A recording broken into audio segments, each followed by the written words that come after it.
Hi. Hi, sir. How are you? Hi Akash, how are you? I'm good, sir. How are you? You don't need to say sir, it's okay. Siddhant. I should call you Siddhant. That's right. Yeah, please call me by my name. Currently, you are in India? Yes, I'm in Delhi. Okay. Okay. Shooting something? No, not shooting these days. Just Pakistan. yeah, Dokistan. Plus, I'm also editing a couple of films, Okay. Okay. documentaries itself. Okay. So, let me introduce myself. My name is Akash, and I have a YouTube channel called Trying to Know Cinema. And I do podcasts with filmmakers, cinematographers, because I want to become a filmmaker. That's why I do podcasts. That's Okay, Currently I live in Jalandhar, Punjab, but my we speak Nepali at home. We are basically Nepali. Never been to Nepal. My parents never been to Nepal, but we speak Nepali. Our roots are from Nepal. okay, I work as a web developer in Punjab. okay, So yeah, that's starts. nice. And so, you are interested in doing fiction or documentary or everything, or Everything, everything. Like I've started watching documentary like this year because I do podcasts. That's why Indian documentary. and how did you get interested in films? From way back, like during my college days, I used to watch films because due to Geo Net, then I Okay, started exploring world cinema. Then documentary, I used to watch documentary, but it was like more investigative documentaries. I forgot the name. More like that. The act of killing, yeah. which was really impactful. Yeah, they do that. So that's it. And so, are you going to be recording this? Yeah, Okay, just let me know before you start recording. it's recording. Okay. Yeah, no problem, sir. It's fine. So, sir, my first question is like, what inspired you to become a filmmaker? Like, how your interest started? Um, so I used to be a lawyer. I studied in law school in Bombay, and I was a little bit of a confused person, young person. I think during law school itself, I started like you. I also started watching films, different kind of films, like beyond Bollywood, because whatever I had seen was mostly Bollywood before that, and that too not too much because at home it was not a very common thing to watch films. Like we had limited time to watch films at home, so they had like a half an hour time which was allowed to switch on the TV, or a 1 hour maximum. So which would be less than a duration of a film also. Sometimes my parents would take me to the cinema to watch films, but I don't think as a child I ever thought of making films. So it was during college where I was not enjoying law school. I wasn't enjoying the kind of education that I was receiving, or even of what I could even execute as a lawyer. And so I tried many things. I tried journalism. I tried to get into advertising, and then somehow came towards photography because a friend of mine was interested. And then slowly through photography, I reached film again because of the same friend. And then I borrowed that friend's camera and I started exploring with it a little bit, and asked my friends if they would act in a short film. And I tried to make a couple of short fiction films. And then by the time law school finished, I had to finish law school because that was a agreement I had made with my parents, that they also kind of pushed me to finish because they saw a young guy who's a little bit lost and confused. So they wanted me to finish law school and then thereafter that take any further decisive steps in life. And right after law school finished, I applied for film school in Prague, which is called FAMU. And I applied for a cinematography course. and I had made a music video for a friend, so I had used that as an application material. And yeah, it was by luck that they accepted me, and then the journey began. So it was a cinematography course, like it wasn't a direction course. It was a cinematography course, but very basic. So it's called Academy Preparation Program, which is basically, I think, a course for people who are very much at a nascent stage of filmmaking. Although in my class, I was really the most beginner student there, one of the, I would say, because there were people who had a lot more knowledge than me and had already witnessed expanse of cinema, which I hadn't even heard of. And how long was the course? It was a 1 year course, and then after 1 year, I stayed on in Prague. I started freelancing, and I started also simultaneously building my portfolio, which basically meant I started experimenting with photography and with cinema both. And well, and simultaneously I was also learning Czech because I wanted to apply for the Czech department of FAMU, because there you don't have to pay any fees, and plus it was a much better course structure available in the Czech department of FAMU. So I really wanted to go and study there, and it was a close call, but I was almost the first Indian to study at Czech FAMU, but it didn't happen because in the interview I did not clear. Then you went to Berlin as well to study filmmaking. Yeah, so at that time I had also applied for DFFB, which is, yeah, German Film and Television School Berlin, and they took me even while I spoke English because they also the course is in German. So then came the next stage, which means that while studying in DFFP in my first year, I was learning German also. So let's say if my classes used to be from 9 to 6, from 7 to 10, I would have German classes every day. It was a very exhausting first year of DFFB. And how long was that course? Okay, so the DFFB doesn't have a very precise duration. Uh, Technically, that it's divided into two parts. It's called base studies and main studies. The base studies is for 2 years, where you have to essentially do everything, which means I was a cinematography student there as well, but I had to direct my own short film, I had to produce, I had to do sound, I had to do cinematography, of course. So, and cover and writing and all, basically cover the entire gambit of filmmaking. Also indulge in documentaries. And then after that is when you start getting into your specialization. And during that time, so in your second year, you start getting into your specialization. And thereafter, in your main studies, you are a bit flexible, which means you can start working and studying at the same time, and courses are optional, which means there's no end duration. So it can go on. Like, I know some of my colleagues are still studying, and it's been like what, more than 10 years that they are still in DFFP. And which year was it? uh, when i when I started DFFB, it was 2015, and then I'd never actually finished DFFB.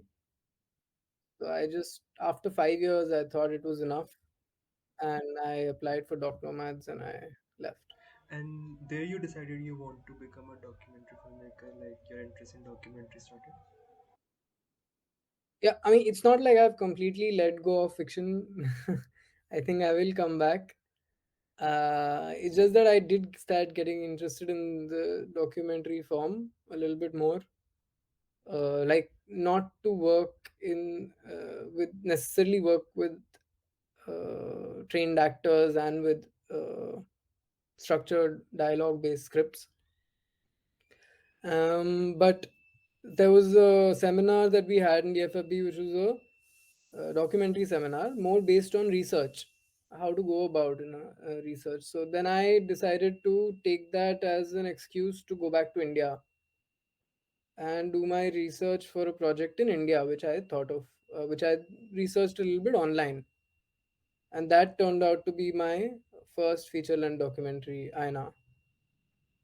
So it all started with that small seminar, and it turned out in the first go, like after the first research shoot, I had like a 20-minute cut. It was very long, but yeah, that cut became the basis of applying for funds and developing further. Like I applied for the Asian Cinema Fund with that, and then yeah, then kind of it snowballed into developing the film further. So that's how the idea came to make a documentary about acid attack survivors, or was it something else as well? Yeah, I mean, so like the idea of acid attack itself, I initially it wasn't very structured in my head, because what I witnessed was I came across these online articles where I saw like young women who were very happy, ecstatic, and smiling, and I saw that they had distorted faces due to acid attacks committed on them. So for me, this was a huge contrast, and I was very curious to understand why such a situation exists. How can you know how can there be so much exhilaration being portrayed in media uh, for the idea of for an idea of the upliftment of an acid attack survivor? So then I went down, and I went down to meet them because I wanted to get to know these women. But for me, it was always kind of like, even through the film, it was beyond acid attacks. It was the idea of gender based violence. And that is something I think that was bothering me since I was quite young. And while searching and meeting them, were they comfortable, to be in front of camera? Yeah, yeah, they were very, very comfortable with being in front of camera. I mean, they were already, so they were documented a lot by the press, by many video journalists. So they were used to giving interviews and getting directions from people. So I noticed that as well. So when I went there, I initially I decided that I will really not give any directions, and I will allow the camera to be a space where they can just behave the way they want to behave in their own way. Like it should be a space of freedom rather than an idea which is coming from my side, which would be imposed on them. So yeah, it was a space where both like them and me can reflect together. And how long it took to make the documentary? Total 5 years. Oh wow. The most amount of time it took in which in editing or shooting or such. I think the whole process was like a simultaneous one. So I was editing also from time to time. I worked with three different editors. Uh, yeah, so it took a long time. I mean, the research part was not so long, to be honest. It was only 2 to 3 months that I was in the research phase. I was soon going into the productions phase very quickly. And in a way, also, I was exploring the film through shooting. So, exploring the idea of gaze, exploring the comfort that one can also achieve while there's a camera's presence in the middle, exploring silences, yeah, different forms of approaching this film. So I was experimenting and trying different things initially a lot. There's also a co-director as well in Ayena. Yeah. So why was it So yeah, I mean, so I had a co-director as well, who was in the initial part of the process. He was more present, But then he started doing a master's later, and that meant that I was going for shoots more alone more often. And how big was the crew?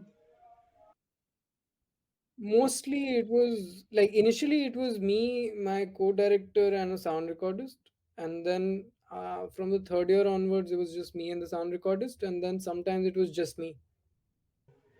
Like it's really a sensitive topic if we about acid attacks. Like there comes a point like you were scared to tell a story. Like it can go in different direction. People may go in different direction while telling it. Yeah, but that's the thing. Like, I wanted to make a film which goes into a further depth than what was being captured already. Right? People are aware of these acid attacks online, nonetheless.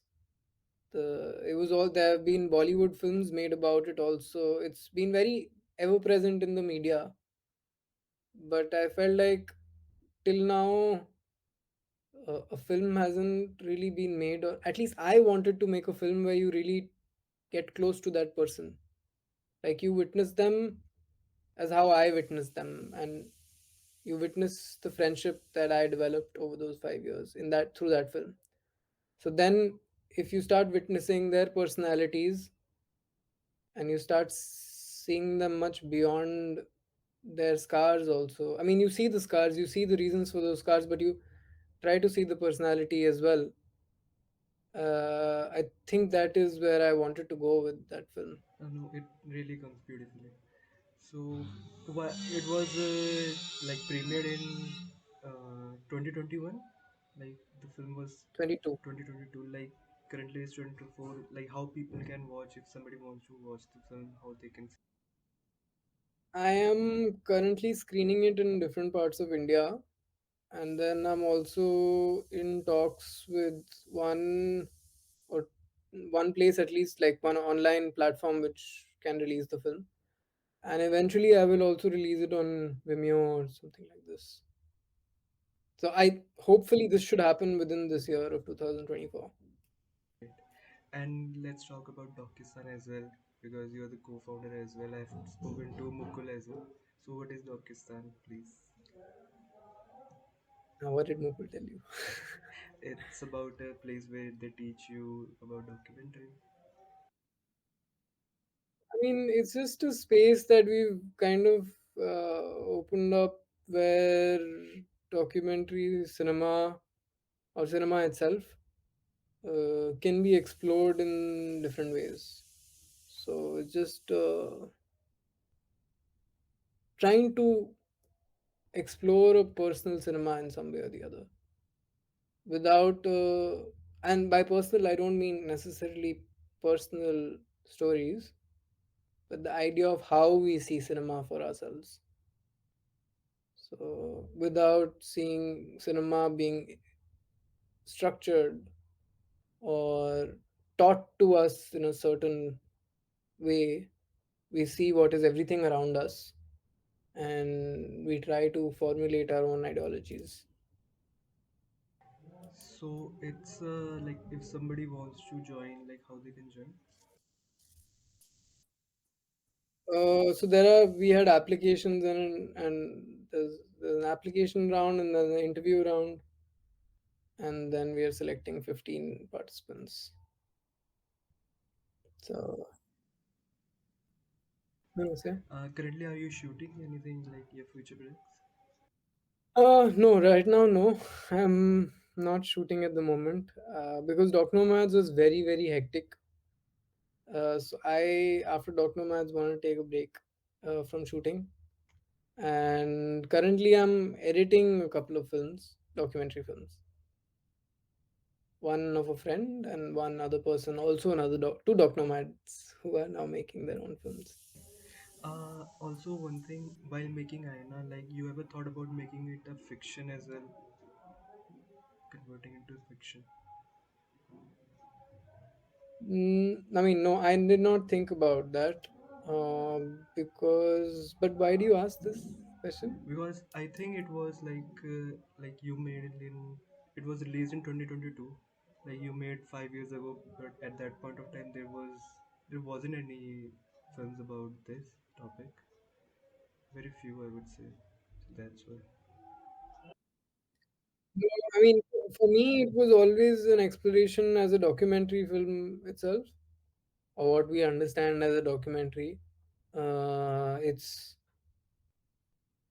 I wanted to get closer and closer to the everydayness of their lives, and the little sparks of friendship, personal aspirations, and the kind of negotiations one has to make as a survivor, as a woman who's faced such a harsh uh, reality. How does that every day seem like? How does that every day feel like? And in that space, how do you um, yeah, how does your personality reflect? Because I find like their state of mind extremely strong, like they are very resilient in that sense of I don't know many people who have that kind of resilience. It's something which is very extraordinary. Like if you could recommend few films as well, like which have inspired you. In general, Yeah, I can talk about maybe some filmmakers. sure, sure. So there's Vera Kitilova. She was a Czech filmmaker. One of her films called Daisies. It's Yeah, yeah, beautiful. yeah, Then Kishlovsky, I would say the whole Decalogue and the Three Colors. yeah. Fassbinder, uh, Werner Yeah. Fassbinder, like basically all his films, but Fear Eats Soul is beautiful. Then Money Calls films, um, Roberto Minervini's films. And there's another filmmaker who I was very intrigued by. His name is Arthur Aristikian. He made this film called Palms. Okay. Also, very, very nice film. Mhm. It's one of the films which kind of got me towards documentary filmmaking. Okay. Any Indian filmmakers, Indian documentary filmmakers? Well, Money Call is one of them, surely. Um, I would say, yeah, Deepa Dhanraj, Reena Mohan, mm, and yeah, I think these for now. If somebody wants to like work under you, assist you, how they can approach you? Just they can write to me. On But Insta or like email? yeah, I mean, email is fine. Instagram is also okay. Okay. Like you prefer like a film school student or like if they haven't been to film school, like it's fine. No, it's not. I mean, there's no, for me, there is no this thing that it has to be a film school person or not. But I mean, a lot of times I do end up working alone.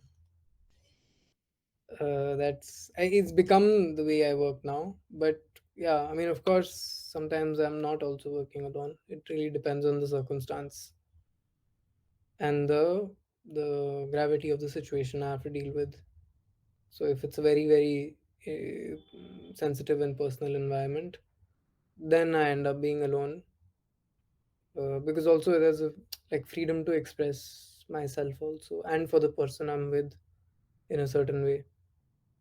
But if it's a more like relatively more public space, then yeah, I do sometimes work with people. And if somebody wants to become a filmmaker, like what advice would you give them?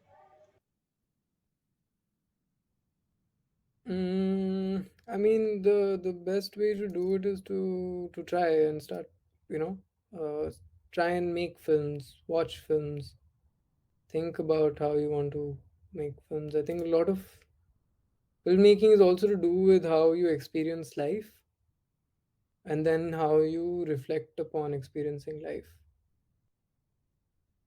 So, yeah, it's about observation and, you know, analysis and feeling and all of these things. So, I think the best way is to do it, and uh, maybe not to do it in solitude, because that's something which I've done a lot. Like, I've worked alone a lot.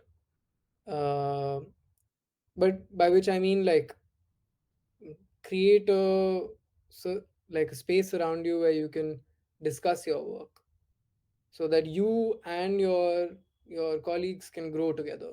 You can, discuss the problems and the issues that you're facing.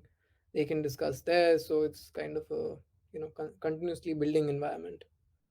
Also, watching films together and talking about them together is also another very nice way to grow. So thank you so much, Siddhant, for joining. I've seen Thank you. I've seen Aina and I really loved it. Like I seen like morning this morning. I really liked it. Thank you so much. Thank you, Akash. Thank you so much. Thank you. Thank you so much.